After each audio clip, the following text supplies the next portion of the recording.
ஆரம்பத்திலே சங்கடமாக எதனா சொல்கிறேன்னு நினைக்காதீங்க. ஏன்னா சனி செவ்வாயும் நேரடியாக 7ஆம் இடத்துல சஞ்சரிப்பது என்பது ரொம்ப தாமதத்தை கொடுக்கும். அதனுடன் ராசிநாதன் என்று சொல்லக்கூடிய புதன் பகவானும் 7ஆம் இடத்துல வெளியூர் நம்ம போயிடுற மாதிரி ஒரு சூழ்நிலையும் காணப்படும். உடம்பு சார்ந்த விஷயமோ வேலை சார்ந்த விஷயங்களோ நம்மளை போட்டு பிழிஞ்சு எடுக்கிற மாதிரி ஒரு சூழ்நிலை என்பது இருந்து கொண்டிருக்கிற மாதிரி ஒரு காணப்படும். வேலை பலு அதிகரிக்கக்கூடிய மாதம் என்று கூட சொல்லுவோம். உடம்பு நிலத்தில் கொஞ்சம் அக்கறை எடுத்துங்க. ஒரு 5 நாட்கள் வரைக்கும் உடம்பு சார்ந்த விஷயத்தில் கவனத்தை எடுத்துக்கக்கூடிய மாதம் என்று சொன்னால் மிகையாகாது. பொறுமை நிதானத்தை கடைபிடிக்க வேண்டிய மாதம் என்று சொன்னால் இந்த சித்திரை 15 தேதி வரைக்கும் தான். அதுக்கு மேலாம் வேணாம் சார்.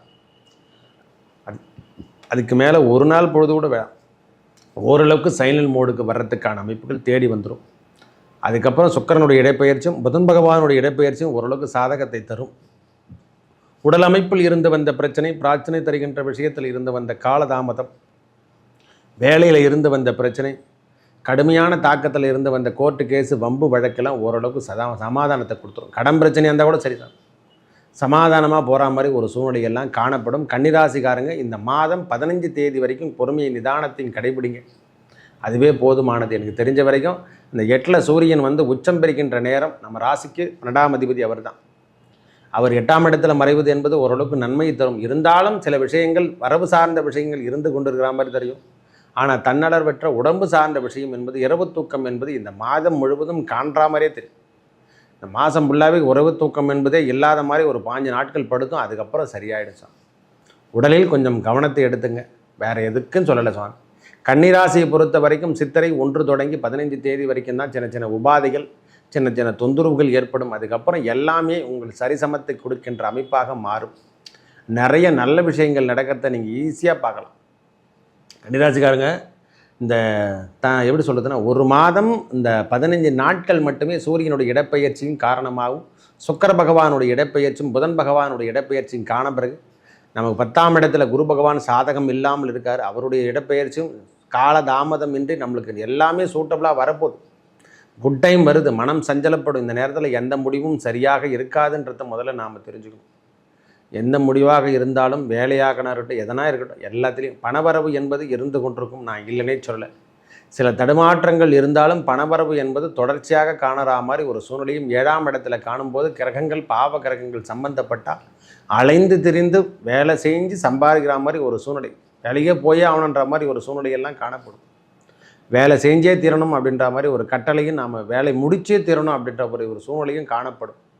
இது வரைக்கும் இந்த மாதிரி வேலை செய்யலை சாமி, இப்போ தான் சாமி டைட்டாக வேலை செஞ்சிட்ருக்கேன் அப்படின்ற மாதிரி ஒரு சூழ்நிலையும் இந்த நேரத்தில் காணப்படுங்க. கன்னிராசியை பொறுத்த வரைக்கும் கால் பாகத்தில் இருந்து வந்த வெட்டு காயம், இந்த மாதிரி பிரச்சனை அடிபட்டது, இது மாதிரிலாம் இப்போ ஆறிட்டு ஓரளவுக்கு சரி சமத்துக்கு வந்துடுவாங்க. போன மாதங்கள் இந்த மாதிரி தொந்தரவுகள்லாம் அனுப்பிச்சிருந்தா இப்போ அதெல்லாம் சரியாயிட்டு திருப்பியும் பயனிலைக்கு நம்ம ஓடுற மாதிரி ஒரு சூழ்நிலையெல்லாம் காணப்படும். பொறுமையும் நிதானத்தையும் இந்த மாதம் 15 நாட்கள் கடைபிடிக்க வேண்டும். யாருடைய பேச்சுக்கோ தொந்தரவுக்கோ நாம் ஆளாகக்கூடாது. விமர்சனம் சார்ந்த விஷயத்தில் தலையிடாமல் இருப்பது, அடுத்தவர் விமர்சனத்துக்கு நாம் ஆளாக இருப்பதெல்லாம் இதெல்லாம் பார்த்துக்கணும் ஐயா. கன்னிராசி 15 நாளைக்கு கம்முருங்க போதும். வேறு எந்த சமாச்சாரம் இல்லை. அதுக்கப்புறம் உங்கள் வேலையை நீங்கள் ரொட்டீனாக செய்யுங்க. எந்த தொந்தரவுலேருந்து நீங்கள் விடுபட்டு வெளியே வந்துடுங்க. மைனஸ் கேட்டகரி ஓரளவுக்குலேருந்து ப்ளஸ் கேட்டகரிக்கு மாறத்துக்கான காலம் விரைவாக வந்து கொண்டிருக்கும். இப்போவே கொஞ்சம் கொஞ்சமாக பிரச்சனை ஆகிடுவீங்க. எதையோ இருள் மூழ்கியது போல இருந்தவங்க இனிமேல் கன்னிராசிக்காரங்க இருள் ஒளியிலிருந்து விடுபடுகின்ற காலமாக இந்த சித்திரை நாள்லேருந்தே வெளிச்சம் நம்ம வேலைத்தன்மையில் முதல்ல காணப்படும், உடல்நிலையில் காணப்படும். ஒவ்வொரு விஷயத்துலேருந்து மாற்றங்கள் கொடுக்கின்ற மாதமாக இந்த சித்திரை திருநாள் கொடுங்கய்யா. பொறுமையும் நிதானத்தையும் 15 நாட்கள் கடைபிடிக்க வேண்டிய காலமாக உள்ளது. அந்த 5 நாட்கள் அந்த புதன் பகவானுடைய இடப்பெயர்ச்சி நடந்த பிறகு ஓரளவுக்கு நம்ம மைனஸ் கேட்டகரி ப்ளஸ் கேட்டகரிக்கு வந்துடுங்க. உடம்போ இந்த வயது மூப்பில் இருக்கிறவங்க உடல்நலத்தில் அக்கறை எடுத்துக்கங்க. ஒரு 70 வயசு ஆகிடுச்சு, அவங்க உடல்நலத்தெல்லாம் கொஞ்சம் அக்கறை எடுத்துக்கணும். பொறுமையும் தேவை. சில பேருக்கு திடீர் வெளியூர் பயணங்களும் வெளியே அலைச்சல் பயணங்களும் தருகின்ற அமைப்புகள் தொடர்ச்சியாகவே காணப்படும். கன்னிராசிக்காரங்க வெளியூர் பயணங்கள், போராட்டம், இந்த மாதிரி விஷயங்கள் மட்டுமே இருக்குது. இரவு தூக்கம் என்பதே கண் சுருட்டி விட்டா மாதிரி ஒரு சூழ்நிலையும் காணப்படும். அந்த கண் கலக்கம் என்று சொல்லக்கூடிய அமைப்பு எப்படி தான் போய் நிற்க போகுது, எங்கே தான் முடிய போகுதுன்ற மாதிரி ஒரு சூழ்நிலையும் இருந்துகிட்ருக்கும். நம் வாழ்வாதாரத்தில் இருந்து வந்த பிரச்சனை, நம் உடலில் இருந்து வந்த பிரச்சனை ஒரு 15 நாட்கள் கழித்து எல்லாமே தன்னலமற்ற சேவையோடு உங்கள் வாழ்க்கையில் நிறைய குட் டைமும் கிடைக்கிறதுக்கான வாய்ப்புகள் இனி கதவு திறக்க போகுது. ஒவ்வொரு விஷயம் எது எது தடை கொடுத்ததோ அதெல்லாம் திறக்கிறதுக்கான வாய்ப்புகள் இந்த செவ்வாய் பகவான் இடம்பெயர்ந்த பிறகு உங்கள் வாழ்க்கையில் எல்லாமே குட்டாக மாறிடுவான். தடைகள் விலகும், பொறுமையை கடைபிடிங்க. இந்த சுக்கிரனுடைய இடப்பெயர்ச்சி உங்களுக்கு சாதகத்தை தரும், ஓரளவுக்கு மனமாற்றம் தரும். நிறைய பேருக்கு திருமணத்தை பற்றி பேசுறதுக்கான காலமெல்லாம் உருவாகும். திடீர்னு பார்த்தோன்னா திருமணத்தை பற்றி பேசுவாங்க. என்ன சாமி கண்டக சனியில் பண்ணலாமா? எல்லா சனியிலையும் பண்ணலாம். சனி பகவானுடைய பார்வை பதிகின்ற நேரத்தில் தான் திருமணத்தை பண்ணணும், ஜேடரை சனியில் தான் பண்ணணும். இதுதான் அவருடைய கோட்டேஜ். என்னென்னா கல்யாணத்தை பண்ணி கஷ்டப்படணும், வேறு ஒன்றும் இல்லை.